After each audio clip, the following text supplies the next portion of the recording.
이 시간 자리에서 일어나셔서 하나님의 말씀을 함께 보시겠습니다. 다니엘서 6장 18절에서 23절까지 말씀을 우리 한 목소리로 같이 읽도록 하겠습니다. 그 뒤에 왕이 자기 궁궐에 가서 금식하며 밤을 지새고 자기 앞에 악기도 들여오지 못하게 하며 잠을 이루지 못하였더라. 그때 왕이 아침에 매우 일찍이 일어나 급히 사자굴로 가니라. 왕이 굴에 이르러서는 슬픈 목소리로 다니엘에게 소리를 지르며 다니엘에게 말하여 이르되, 오 살아계시는 하나님의 종 다니엘아, 내가 계속해서 섬기는 내 하나님이 사자들에게서 능히 너를 건져내셨느냐 하며, 그때 다니엘이 왕에게 이르시되, 오 왕이여 영원토록 사시옵소서. 내 하나님께서 자신의 천사를 보내사 사자들의 입을 막으셨으므로 사자들이 나를 해치지 못하였사오니 이는 그분 앞에서 무죄함이 내 안에서 드러났기 때문입니다. 또 오 왕이여 왕 앞에서도 내가 아무 해를 끼치지 아니하였나이다 하니라. 이에 왕이 그로 인해 심히 즐거워하며 명령하여 그들이 다니엘을 굴에서 끌어올리게 하며, 이에 그들이 다니엘을 굴에서 끌어올린즉 그에게 아무 상처도 보이지 아니하였으니 이는 그가 자기 하나님을 믿었기 때문이더라. 아멘. 잠시 기도하시겠습니다. 살아계신 하나님 아버지, 살아계신 하나님께서 우리 하나님이시고 우리의 삶 가운데 간섭하시며 우리를 지키시고 도와주시는 것을 하나님 앞에 감사를 드립니다. 오늘도 하나님의 말씀을 함께 나눌 때 주의 성령님께서 우리에게 친히 말씀하시고 우리가 말씀을 듣고 깨달을 뿐만 아니라 이 말씀을 믿게 하시고 우리의 삶 가운데 구체적으로 하나님의 말씀에 순종할 수 있도록 저희들에게 믿음을 더해 주시옵소서. 부족한 종을 주님께서 써주시고 주의 말씀을 듣는 성도들의 마음을 여셔서 옥토가 되어 30배, 60배, 100배의 결실을 맺을 수 있도록 주께서 도와 주시옵소서. 이 시간을 주님께 맡기며 예수님의 이름으로 기도했습니다. 아멘. 자리에 앉으시겠습니다. 주일 아침에 성경에 나오는 중요한 사건들에 대해서 저희가 말씀을 나누고 있습니다. 성경 일독을 저희들이 올해 시작을 하면서 성경 전체 속에서 우리가 좀 꼭 알아야 되는 그런 내용의 말씀들을 나누고 있는데, 지난 시간에도 다니엘서의 말씀을 살펴보았습니다. 지난 시간에는 다니엘의 세 친구가 용광로 속에 던져졌지만 하나님께서 지켜주시고 도와주셔서 보호해 주셨다라는 말씀을 드렸습니다. 오늘도 우리는 다니엘서의 말씀 중에 사실 사자굴 속에서 다니엘이 살아남은 이 사건은 상당히 많이 알려진 그런 말씀이고, 교회 다니지 않는 사람들도 한 번쯤은 들었을 듯한 그런 잘 알려진 말씀입니다. 성경 일독을 지금 저희들이 하고 있는데 다니엘서를 이제 들어가게 되는데요. 다니엘은 지난번에도 말씀드렸지만 바빌론 왕이 유다를 침공했을 때, 첫 번째 침공을 했을 때 그게 주전 605년 정도 되는데, 그때 다니엘의 나이가 대략 16살쯤 되었을 것입니다. 그러니까 16살 때쯤 외국 나라가 침략을 해서 이 다니엘은 친구들과 함께 바벨론의 포로로 잡혀갑니다. 그러니까 나이 16살 된 아이가 이제 외국의 왕이 침략을 해서 자기 고향을 떠나서 타국 땅에 포로로 잡혀가죠. 근데 그 포로로 잡혀간 중에서도 그래도 좀 잘 풀려서 왕궁에서 친구들과 함께 이렇게 바벨론의 좋은 음식을 먹으면서 또 왕의 교육을 받을 수 있는 그런 기회가 주어졌습니다. 근데 성경을 보면 다니엘과 이 세 친구들은 왕이 주는 그 좋은 음식들을 먹지 않기로 결심을 합니다. 왜냐하면 그 음식은 왕이 바벨론의 우상에게 바쳤다가 그 음식을 주는 것이기 때문에 우리의 믿음으로는 이 우상에게 바친 음식을 우리가 먹을 수 없습니다. 그러니까 우리는 그냥 좋은 음식 안 먹을 테니까 채소를 먹게 해달라고 이렇게 요청을 해서 하나님께서 도와주셔서 채소를 먹었는데도 그 좋은 음식을 먹는 청년들보다 훨씬 더 이렇게 얼굴색도 좋고 건강도 좋아서 허락을 받고, 그리고 3년이 지나서 이제 그들이 각자 배운 것에 대해서 왕에게 시험을 쳤는데 이 다니엘과 세 친구가 최우등생으로 선발이 돼가지고 왕의 궁정에서 일하는 신하로 관직을 얻게 됩니다. 근데 느부갓네살 왕이 꿈을 꾸고 그 꿈이 하도 이상한 꿈이어서 바벨론의 지혜자들을 다 불러 모아놓고 내가 꿈을 꾸었는데 이 꿈이 너무 이상하니까 이 꿈에 대해서 너희들이 좀 해몽을 해봐라, 그렇게 이야기를 했는데 아무도 그 꿈을 알아내지도 못하고 풀어주지도 못했죠. 그래서 바벨론의 지혜자들이 다 죽게 되었을 때 다니엘이 나서서 그 꿈을 해몽해 줍니다. 이 사건 때문에 다니엘은 20살의 나이에 그 바빌론이라고 하는 어마어마한 나라의 총리가 됩니다. 그러니까 16살 때 포로로 잡혀오고 20살쯤 되어가지고 왕의 꿈을 해몽해주고 그 바벨론이라고 하는 그 대제국의 총리가 되는 거죠. 근데 이 다니엘이 그때 총리가 돼가지고 그 뒤로 바빌론이 망하고 메대라는 나라가 들어서고 그 다음에 메대에 이어서 페르시아라는 나라가 등장을 하면서 사실은 바빌론 이 다니엘 시대에 나라가 3번이나 바뀝니다. 근데 성경을 보면 이때 20살의 총리가 된 다니엘이 나라가 망하고 새로운 나라가 왔을 때도 총리가 되고 페르시아의 왕 고레스 때까지 그 높은 관직에서 계속 유지를 하면서 살았다, 그렇게 성경은 말씀합니다. 그러니까 보통 나라가 망하면 그 나라의 고위직에 있던 사람들은 다 숙청을 당하거나 다 처형이 되고 죽는데 다니엘은 왕이 바뀔 때뿐만 아니라 완전히 나라가 바뀌는데도 계속 총리가 되고 페르시아의 고레스 왕까지 이 다니엘을 가까이 두면서 결국은 80세가 넘은 나이에 이 페르시아의 왕 고레스에게 하나님의 말씀을 전해가지고 이 고레스가 포로들을 돌려보내서 하나님의 성전을 다시 세우게 하는 일에 쓰임을 받는 것이 이 다니엘입니다.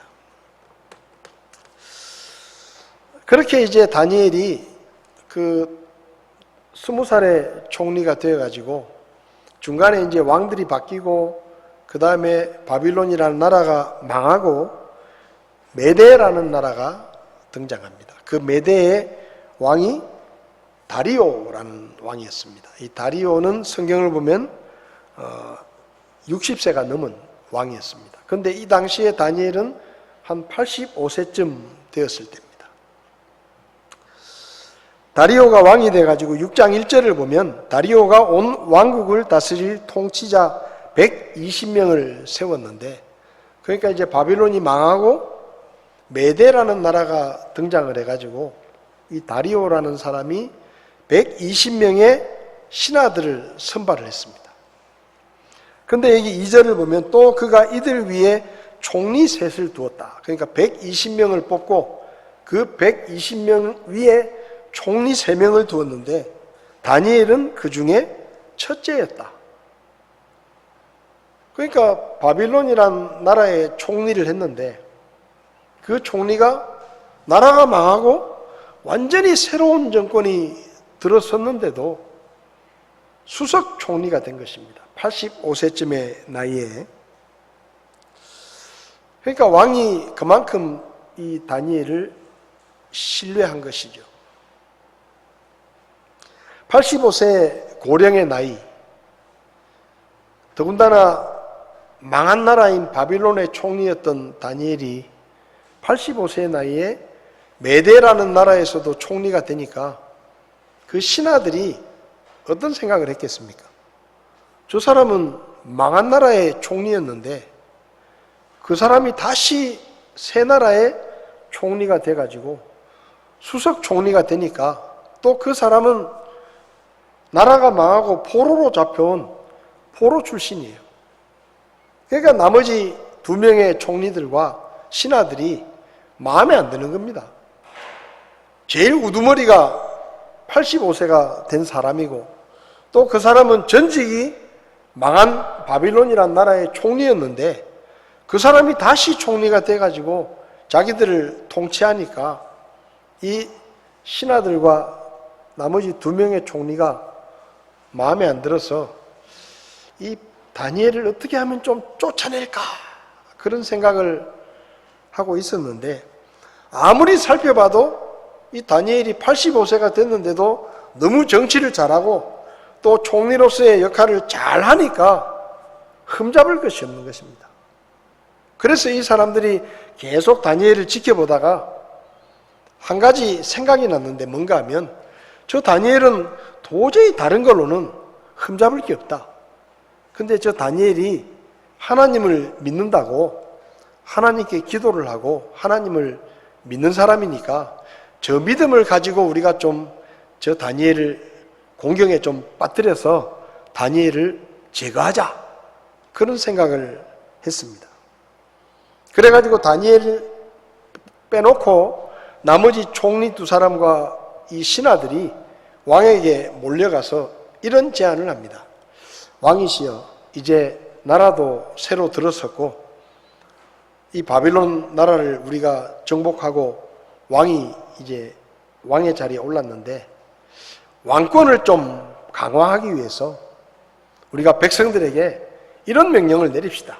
앞으로는 왕 이외에는 아무도 자기 신이나 어떤 사람에게 기도하지 못하도록 30일 동안 기도를 금지하는 그런 명령을 내립시다. 그래서 왕의 권위를 좀 강화하고 이제 새로운 시대에 왕권을 강하게 세워야 되겠습니다. 그런데 그렇게 말을 하니까 이 60세가 넘은 이 왕이 그 말을 좋게 받아들인 것이죠. 그래서 이 왕이 그 신하들의 이야기를 받아들여 가지고 전국에 법을 만들어서 명령을 내립니다. 그 법의 내용이 뭔가 하면 앞으로 30일 동안은 왕 이외에는 아무도 어떤 다른 신이나 사람에게 기도하는 일을 하지 마라. 만약에 이 법을 어기면 사자굴 속에 던져 넣어서 죽이겠다 하는 이 명령을 공포를 하는 겁니다. 그리고 왕의 도장을 그 법에 찍습니다.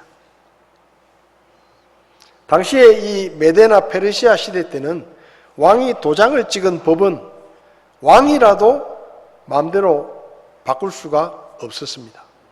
그래서 이 총리 2명과 신하들이 왕이 다니엘을 굉장히 총애하니까 나중에라도 왕이 다른 말을 하지 못하도록 아예 도장을 찍어가지고 그 법을 공포를 합니다.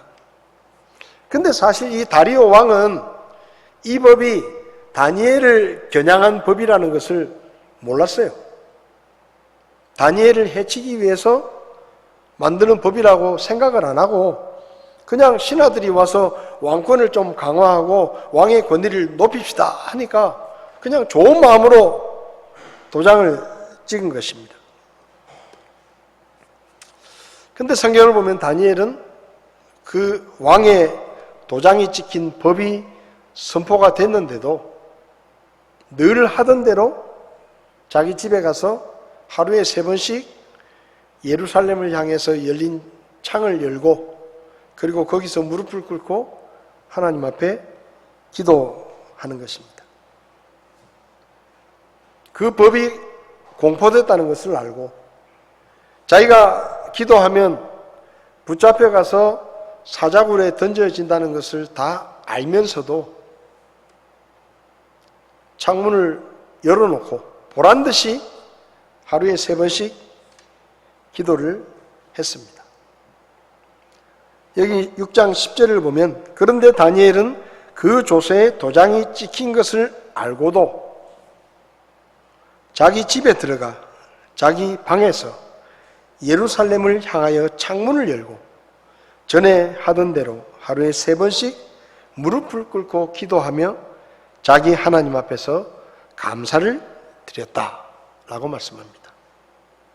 전에 하던 대로 왕의 법이 공포됐다고 해서 예전에 하던 대로 변함없이 그냥 기도를 하는 겁니다. 하나님 앞에.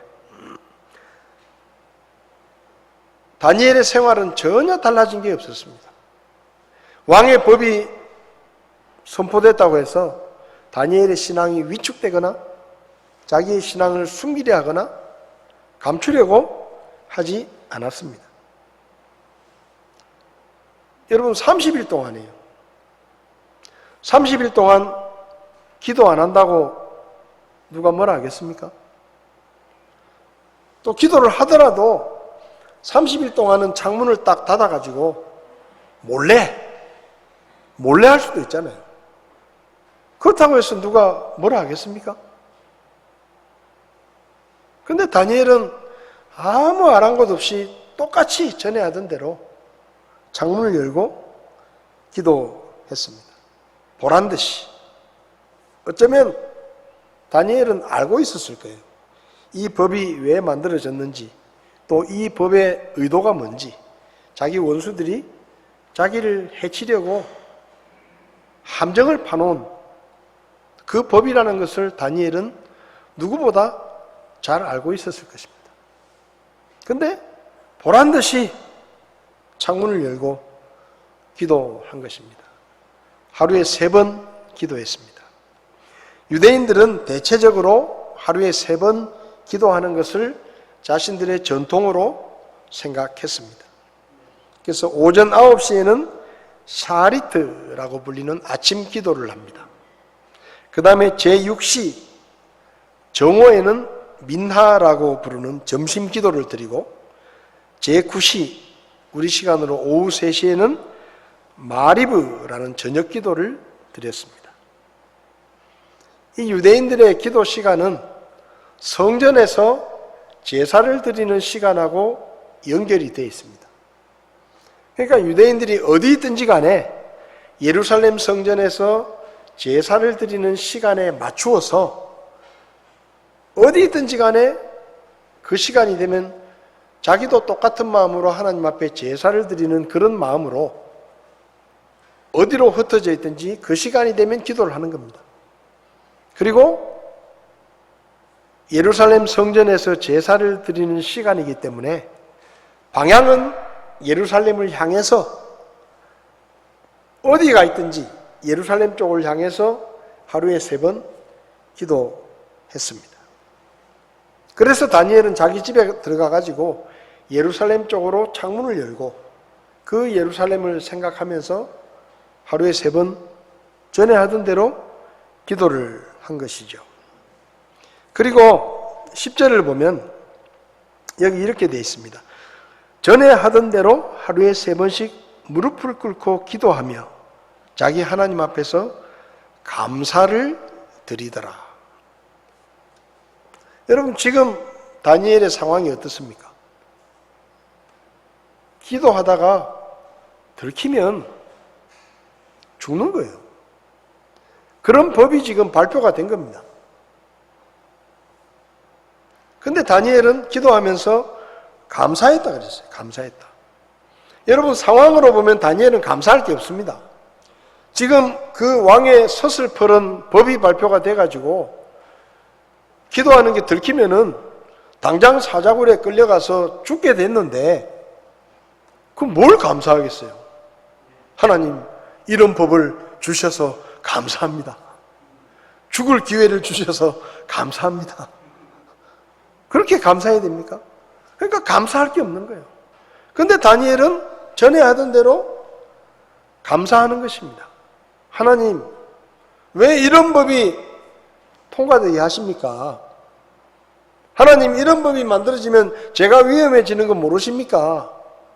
하나님 저보고 어쩌란 말입니까? 뭐 불평하고 원망하고 탄식할 수도 있는데 오히려 다니엘은 감사의 기도를 드렸습니다. 근데 다니엘이 기도할 때 어차피 다니엘이 목표니까 그 원수들이 다니엘이 기도하는지 지켜보라고 사람을 거기 딱 심어놨겠죠. 감시를 해라. 그 감시를 하는데 다니엘이 버젓이 창문을 열고 그것도 하루에 3번씩 자기 하나님께 기도를 하는 것입니다. 그래서 11절을 보면 그때 이 사람들이 모여서 다니엘이 자기 하나님 앞에서 기도하며 간구하는 것을 발견하고 함정을 파놓고 딱 다니엘의 집 앞에서 감시를 하고 있는 겁니다. 근데 아니나 다를까 창문이 열리더니 다니엘이 그 창문 앞에 무릎을 꿇고 손을 모으고 예루살렘을 향해서 기도하는 모습이 보인 거예요. 자기들 뜻대로 된 것입니다. 그러니까 12절을 보면 이 총리 2사람과 신하들이 왕에게 몰려갑니다. 그리고 말합니다. 왕이시여, 왕이 30일 동안 아무도 기도하지 못하게 했는데 저 다니엘이 겁도 없이 자기 하나님 앞에 기도를 합니다. 그러니까 저 다니엘을 사자굴 속에 던져 넣으십시오. 6장 14절을 보면 이에 왕이 이 말을 듣고 자신을 심히 못마땅하게 여기며 이제 이때 비로소 다리오 왕이 깨달은 거예요. 아, 이 법이 다니엘을 제거하기 위해서 만든 법이구나. 근데 내가 바보같이 그걸 눈치채지 못하고 도장을 찍어가지고 결국은 자기가 가장 아끼는 다니엘이 죽게 된 겁니다. 그러니까 왕이 스스로 자책을 하는 거예요. 내가 저 신하들이 뭘 얘기를 할 때 조금 더 생각을 했어야 되는데 다니엘이 믿음이 좋은 걸 내가 알고 있는데 자기 하나님 앞에 기도하는 걸 내가 알고 있는데 저놈들이 다니엘을 제거하려고 그런 법을 만들어 와가지고 내 듣기 좋으라고 그런 말을 했는데 내가 그걸 눈치채지 못하고 도장까지 찍어가지고 이제 어쩔 수가 없다 이 말이에요. 그래서 이 왕이 고민을 하는 겁니다. 다니엘을 어떻게 좀 살릴 수 있는 방법이 없을까? 근데 아무런 방법이 없는 거예요. 도장까지 찍었잖아요. 자기가 왕이라도 그 법을 마음대로 바꿀 수가 없는 겁니다. 그래서 하루 종일 고민을 하고 어떻게 다니엘을 좀 살려볼까 해도 아무런 방안이 없는 거예요. 그 왕도 괴로운 겁니다. 자기보다 나이가 20살이나 많은 다니엘이 이 왕이 총리를 맡아달라고 이야기를 했을 때 다니엘이 어쩌면 거절했을 수도 있어요. 왕이시여, 저는 나이도 너무 많고 이제 새로운 나라니까 새로운 사람들을 등용해가지고 그 왕의 철학을, 정치를 그렇게 하십시오 라고 얘기했을 수도 있습니다. 나이가 너무 많잖아요. 근데 왕이 사정사정을 해가지고 말 그대로 삼고초려를 해가지고 당신이 꼭 맡아줘야 된다. 그래가지고 85세가 된 다니엘이 할 수 없이 왕의 부탁을 받고 총리를 허락을 했는데 이제 그렇게 어렵게 총리로 세운 다니엘이 자기 때문에 죽게 된 거예요. 자기가 도장을 찍어가지고.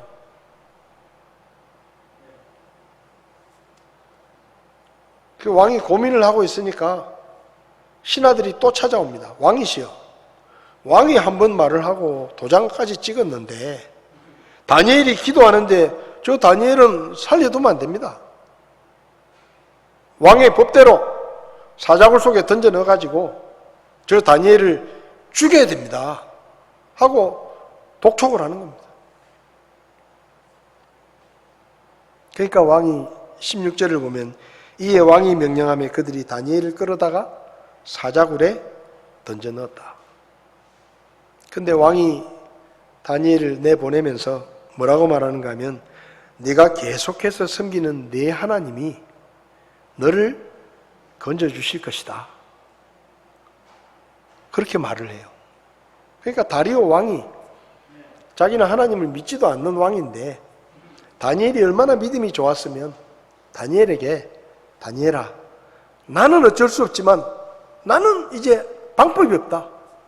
그러니까 이제 남은 건 네가 믿는 하나님이 너를 지켜주는 거 그거밖에 없는데 그렇게 됐으면 좋겠다 하고 왕이 다니엘에게 이야기를 하고 결국 다니엘은 사자굴에 던져집니다. 그리고 17절을 보면 이 신하들이 혹시라도 뭐가 잘못될까 봐 왕이 자기들 모르게 다니엘을 빼돌릴까 봐 그 사자굴의 입구를 돌로 막고 그리고는 거기 왕과 신하들의 도장을 쫙 찍어가지고 아무도 손을 못 대도록 그렇게 하는 거예요. 어쩔 수 없이 다니엘을 사자굴에 던져 넣었습니다. 18절을 보면 그 뒤에 왕이 자기 궁궐에 가서 금식하며 밤을 지새고 자기 앞에 악기도 들여오지 못하게 하며 잠을 이루지 못했더라. 그러니까 왕이 그 다니엘을 사자굴에 던져놓고 음식도 못 먹고 잠도 못 자고 그리고 뭐 평소 같으면 악기 연주를 하면서 영을 즐겼을 텐데 그것도 다 못하게 하고 밤새도록 뜬 눈으로 지샌 겁니다. 그리고는 그 다음날 새벽에 동이 트자마자 급하게 사자굴로 달려갑니다. 그리고 사자굴 안을 향해서 이렇게 말합니다. 살아계시는 하나님의 종 다니엘아, 네가 계속해서 섬기는 내 하나님이 사자들에게서 능히 너를 건져내셨느냐? 여러분, 이게 사실은요 어리석은 행동이에요. 이미 다니엘은 굶주린 사자굴 속에 던져졌어요.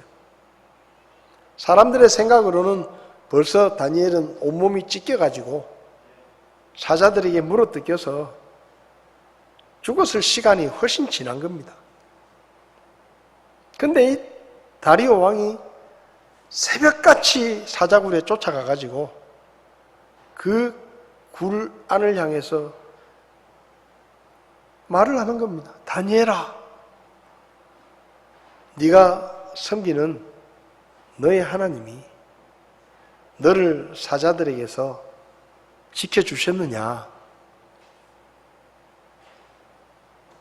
이렇게 말을 하면서도 어쩌면 왕은 안에서 아무 소리가 안 들릴 거라고 생각했을지도 몰라요. 기대를 가지고 갔지만, 신락 같은 희망을 가지고 갔지만 그 안에서 아무 소리도 안 들리면 할 수 없는 겁니다. 근데 왕이 이렇게 소리를 지르니까 조금 있다가 안에서 무슨 소리가 들립니다. 오 왕이시여, 만수무강하시옵소서. 우리식으로 하면 만수무강하시옵소서. 내 하나님께서 천사를 보내셔서 사자들의 입을 막으셨습니다. 그래서 지난 밤에 어떤 사자도 나를 해치지 못했습니다. 왜냐하면 제가 하나님 앞에서 잘못한 게 없기 때문입니다. 그리고 제가 왕에게도 저를 살려달라고 왕에게 요구하지도 않았고 왕이 어려움에 처할 만한 일은 하지 않았습니다. 저는 그냥 사자굴에 던져졌습니다. 그런데 하나님께서 사자들의 입을 틀어막으시고 저를 지켜주셨습니다. 안에서 소리가 막 들리는 거예요.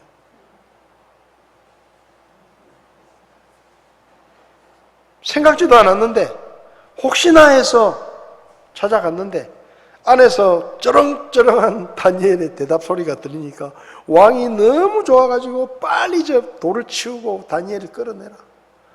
그래가지고 다니엘을 사자굴 속에서 끌어올렸더니 성경을 보면 아무런 상처도 없었다. 멀쩡했다 이 말이에요. 왕은 다니엘을 사자굴에 던져놓고 한숨도 못 잤습니다. 근데 다니엘은 생전 처음으로 떳떳한 사자털을 베고 사자 배를 깔고 베고 누워가지고 그 밤에 사자굴 속에서 편안하게 잤을 거예요. 하나님이 지켜주셔서. 그리고 멀쩡하게 나왔습니다.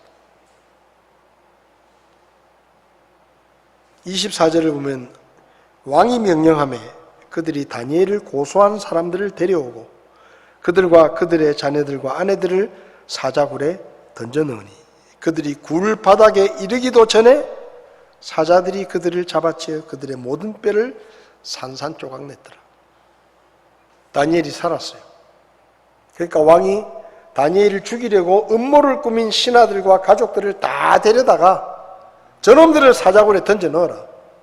저놈들이 나를 기만하고 내가 가장 아끼는 신하를 제거하려고 나를 이용해가지고 나를 속이고 그런 짓을 벌였으니까 저것들은 죽어도 싸다. 그래가지고 사자굴에 던져 넣었는데 성경 표현을 보면 굴 바닥에 이르기도 전에 사자들이 그들을 죽였다 했습니다. 다니엘은 굴 바닥에 떨어져 가지고 하룻밤을 꼬박지 샜는데도 멀쩡한데 이 원수들은 바닥에 닿기도 전에 사자들이 그냥 죽였다 이 말이에요. 그리고 25절부터 보면 다리오 왕이 온 나라에 명령을 내립니다. 그 바빌론 제국 안에 있는 모든 백성들에게 여러 나라의 말, 그 바빌론 안에는 여러 식민지들이 있으니까 말이 다 다르니까 그런 식민지들에 보내는 그들의 말로 법을 만들어 가지고 공포를 합니다. 여기 26절을 보면 내가 한 칙령을 내리노니 내 왕국의 모든 통치하에 있는 사람들은 다니엘의 하나님 앞에 떨며 두려워 할지니라. 그분은 살아 계시는 하나님이시요 영원토록 변하지 아니하실 분이시며 그분의 왕국은 멸망하지 아니하고 그분의 통치는 끝에까지 이르리로다. 그분은 건져내기도 하시고 구출하기도 하시며 하늘에서와 땅에서 표적들과 이적들을 행하시나니 그분께서 다니엘을 사자들의 권세에서 건져내셨도다. 이런 법을 공포를 하는 거예요. 앞으로 다니엘의 하나님에 대해서 함부로 말하거나 하나님을 모욕하는 사람이 있으면 처형하겠다. 모든 백성들은 사자굴 속에서 다니엘을 건지신 이 하나님에 대해서 함부로 말하지 마라 하고 명령을 내립니다. 여러분, 많은 사람이 다니엘서를 읽으면 다니엘과 그 친구들을 이야기합니다. 그 어려움 가운데 목숨을 걸고 믿음을 지켰던 사람들, 그래서 그 기적 가운데 살아났던 사람들, 우리도 그 다니엘과 그 친구들의 믿음을 배워야 된다. 많은 사람이 그렇게 이야기를 합니다. 근데요, 이 다니엘서는 다니엘과 그 친구들의 이야기가 아닙니다. 다니엘과 그 친구들의 믿음의 이야기가 아니에요. 이 다니엘서는 믿음을 지키려고 했었던 다니엘의 친구들과 다니엘을 하나님이 어떻게 지키시고 어떻게 보호하셨는지를 우리에게 가르쳐 주시기 위해서 기록된 성경입니다. 그러니까 이 성경에서 우리가 관심을 가져야 되는 것은 다니엘이 아니에요. 다니엘의 친구들이 아닙니다. 우리가 관심을 가져야 되는 것은 하나님이 어떻게 그분을 끝까지 믿고 신뢰하는 사람들을 지키시고 보호하셨는지를 우리에게 알려주는 게 이 다니엘서입니다.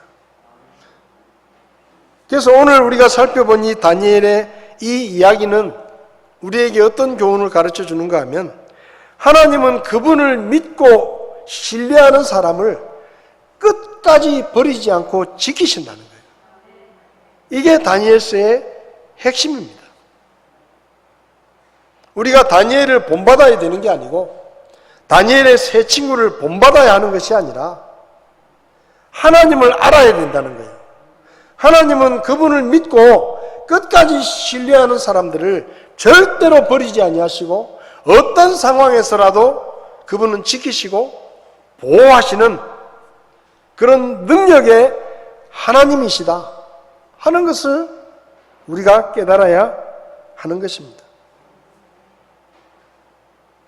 이 다니엘서의 진짜 주인공은 하나님이십니다. 여러분, 하나님은 그분을 믿고 신뢰하는 사람을 버리신 적이 없습니다. 때로는 목숨을 걸고 그분의 믿음을 지키려고 했던 사람들을 하나님께서는 특별한 방법으로 지키시고 보호해 주셨습니다. 이게 다니엘서의 이야기예요. 그날 밤 다리오 왕은 다니엘이 죽을까 걱정하면서 먹지도 못하고 마시지도 못하고 뜬 눈으로 밤을 지샜습니다. 그리고 다니엘을 사자굴 속에 던져놓은 원수들은 어쩌면 축배를 들고 있었을지 모릅니다. 야, 드디어 우리가 한 건 했다. 우리가 저놈을 처단했다. 이제 우리들의 세상이 왔다. 감히 하나님 앞에 기도를 해가지고 그런 법이 있는데도 겁도 없이 하나님 앞에 기도를 해 죽으려고 작정을 했구나. 그러면서 자기들끼리 모여가지고 건배를 하면서 드디어 우리의 목표를 이뤘다. 이제 우리 세상이 왔다 하고 축배를 들었을 것입니다. 그런데 하나님께서는 천사를 보내셔서 사자들의 입을 막으시고 다니엘을 해치지 못하도록 보호해 주셨습니다. 여러분, 신명기 32장 10절을 보면 모세가 이스라엘 백성들 앞에서 하나님이 어떤 분이신지를 설교를 하는데 이런 말을 합니다. 그분께서 그를 사막 땅에서와 피폐함이 부르짖는 광야에서 찾아내시고 그를 인도하시며 가르치시고 자신의 눈동자같이 지키셨도다. 하나님께서 그분의 백성들을 눈동자같이 지킨다. 여러분, 눈동자같이 지킨다는 게 무슨 뜻인지 아세요? 사람의 눈은요, 본능적으로 뭔가 위험한 일이 생기면 눈을 감습니다. 눈꺼풀로 눈을 보호합니다. 이건 거의 자동이에요, 자동.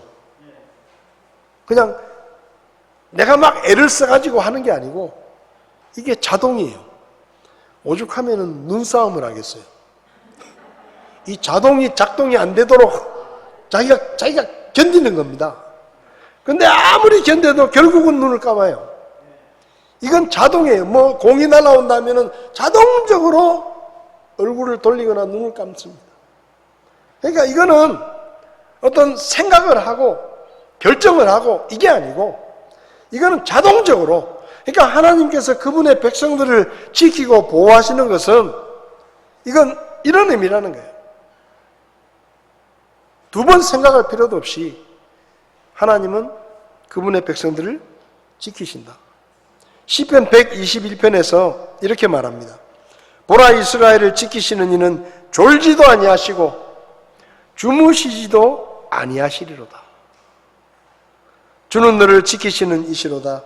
주께서 내 오른쪽에서 내 그늘이 되시나니 해가 낮에 너를 치지 못하며 달이 밤에 너를 치지 못하리로다. 주께서 모든 악으로부터 너를 보존하시며 또 내 혼을 보존하시리로다. 요즘 세대가 바뀌니까 요즘 젊은 친구들이 쓰는 말은 잘 못 알아듣겠어요. 하도 많이 줄여가지고. 근데 몇 년 전부터 아주 자주 우리가 듣던 한 단어가 있습니다. 지몬미.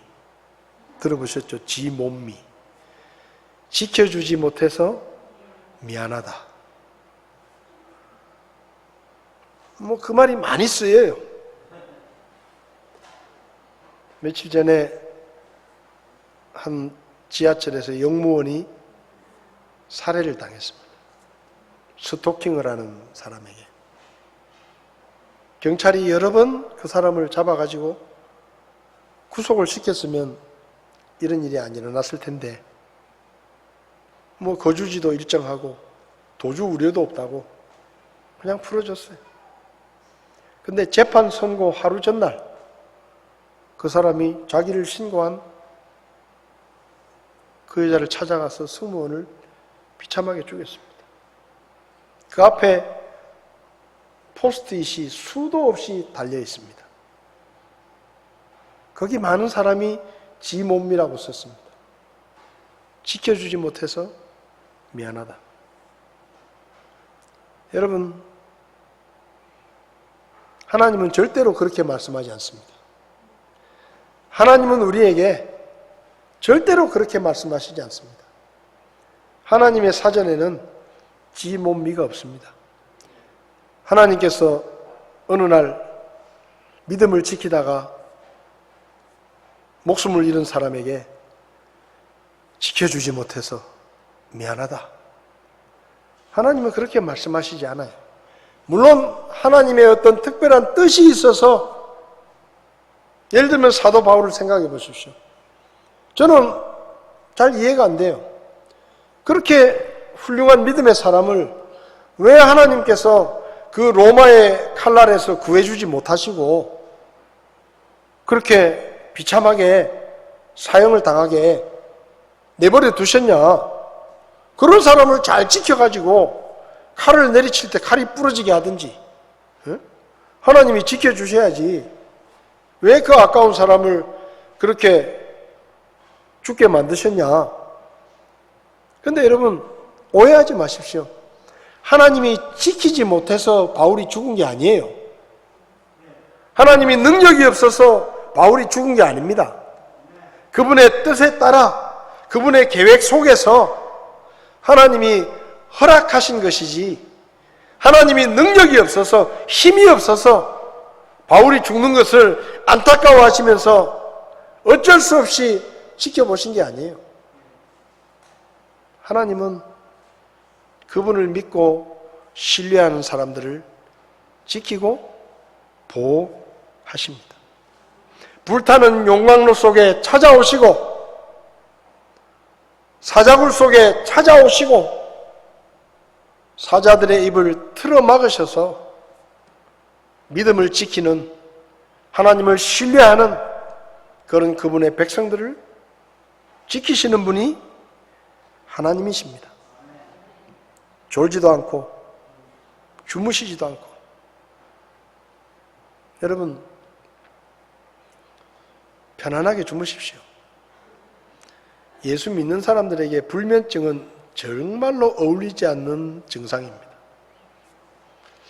여러분 중에 혹시 하늘이 무너질까, 집이 무너질까, 그래서 혹시 잠을 잘 못 주무시는 분이 있다면 오늘 이 말씀을 믿으십시오.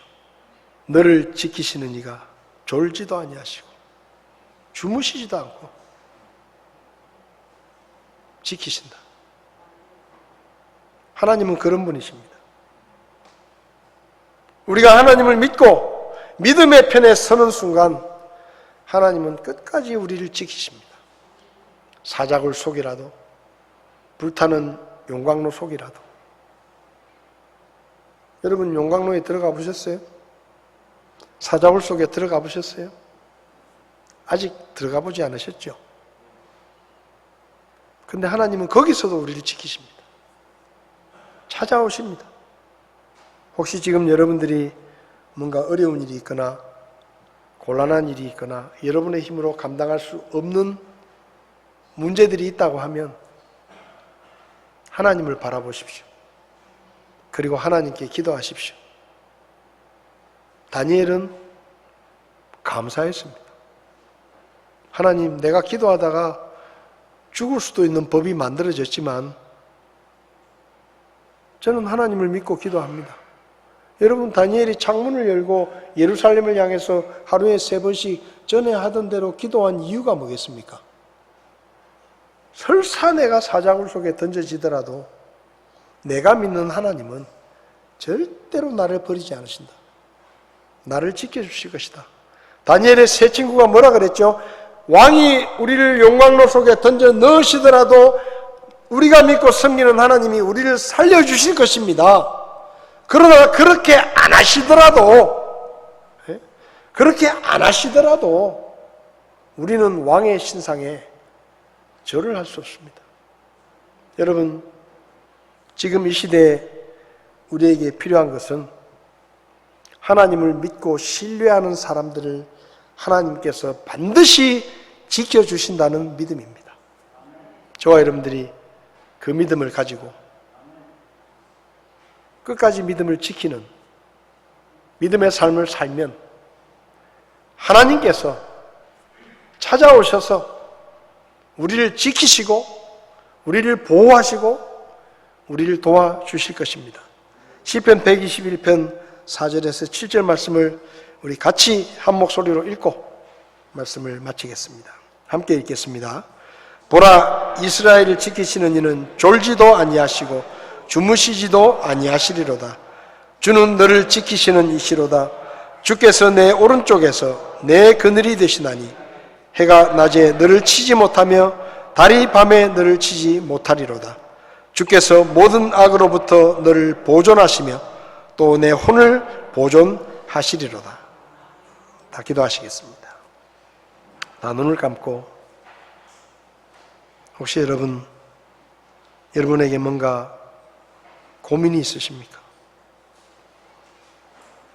하나님의 보호하심이 필요한 그런 일이 있으십니까? 그렇다면 믿음으로 하나님을 바라보시기 바랍니다. 하나님께 기도하시기 바랍니다. 하나님, 저를 도와주십시오. 사람들은 방법이 없다고 말하고 사람들은 모든 것이 끝났다고 말합니다. 그러나 하나님, 제가 하나님을 믿습니다. 하나님이 저를 도와주시고 하나님이 저를 고쳐주시고 하나님이 저를 이 고난 가운데서 건져주시고 이 문제 속에서 저를 도와주시고 하나님께서 저를 지켜주십시오. 그렇게 기도하시기 바랍니다. 혹시 여러분 가운데 목사님, 제가 교회는 왔지만 아직 예수님을 믿지 않습니다. 예수님을 저의 구원자로 믿은 적이 없습니다. 그래서 아직 저는 오늘 죽으면 천국에 갈 수 있는 확신이 없습니다. 근데 오늘 설교를 들으면서 하나님께서 나를 끝까지 지키시고 그분을 믿는 자들을 끝까지 지키시는 분이라는 것을 제가 들었습니다. 저도 예수님을 믿고 그 하나님의 보호하심을 받으며 하나님의 백성으로 하나님의 자녀로 살기를 원합니다. 저도 예수 믿기 원합니다. 저도 구원받기 원합니다. 혹시 그런 분이 계시면 오른손을 들어주시면 제가 기도해 드리겠습니다. 그런 분 계시지 않습니까? 성도 여러분, 여러분의 문제를 주님 앞에 내려놓으시기 바랍니다. 믿음으로 사는 자들을 하나님이 지키신다는 것을 기억하시고 하나님을 향해 손을 내밀고 하나님을 바라보고 그분에게 말씀드리고 그분에게 기도하시기를 바랍니다. 우리 이 시간에 하나님은 너를 지키시는 자, 우리 이 찬송 부르실 때 정말로 하나님 앞에 여러분의 어려운 문제들, 여러분의 고민들, 여러분의 고통들을 하나님 앞에 다 내려놓고 하나님께서 지켜주실 것을 믿음으로 고백하며 주님을 바라보는 그런 시간이 될 수 있기를 바랍니다. 우리 이 찬송을 주님 앞에 드리며 우리의 믿음을 고백하시겠습니다.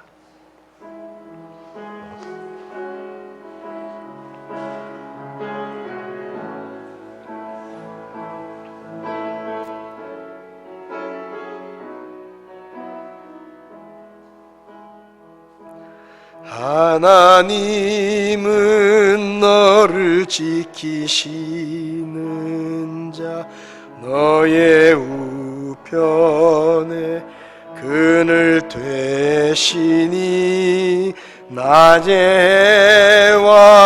밤의 달도 너를 해치 못하리. 하나님은 너를 지키시는 자, 너의 환난을 면케하시니 그가 너를 도우시리라. 너의 출입을 지키시리라. 눈을 들어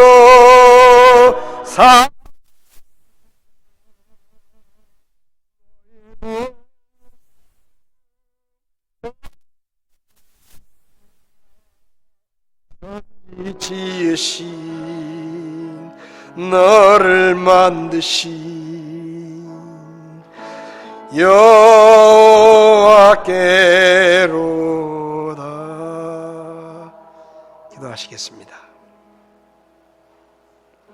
살아계신 하나님, 믿음을 지키려고 했었던 다니엘을 사자굴 속에서 지켜주셨던 하나님, 그 하나님이 우리 하나님이신 것을 믿습니다. 혹 우리 가운데 다니엘이 사자굴 속에 던져진 것처럼 우리 힘으로 감당할 수 없는 고난과 질병과 어려움과 고통 가운데 있는 분들이 있다면, 오 아버지 하나님,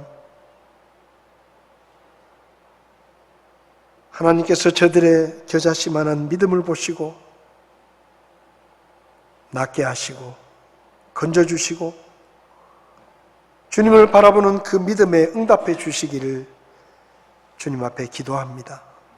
아버지 하나님, 우리가 믿음의 어려움을 겪고 때로 믿음의 핍박을 당하고 위협을 당할 때 하나님께서 우리를 지켜주시리라는 확신을 가지고 믿음의 자리에 설 수 있도록 저희들을 도와주시옵소서. 한 번도 주님을 믿고 의지하는 사람을 버리지 않으시고 건져주셨던 그 하나님이 우리 하나님이심을 믿음으로 고백하게 하시고 낙심하지 않고 실망하지 않고 주님께 우리의 모든 삶을 맡길 수 있도록 저희들을 도와주시옵소서. 믿는 자를 끝까지 지키시는 하나님을 신뢰할 수 있도록 도와주시옵소서. 우리 가운데 어려움에 빠진 분이 있다면 오 아버지 하나님, 다니엘을 건지셨듯이 그 친구들을 용광로 속에서 건지셨듯이 하나님의 능력으로 건지시고 하나님께 영광을 돌릴 수 있도록 도와주시옵소서. 오늘도 귀한 말씀을 감사드리며 예수님의 이름으로 기도했습니다. 아멘. 예배를 마치겠습니다.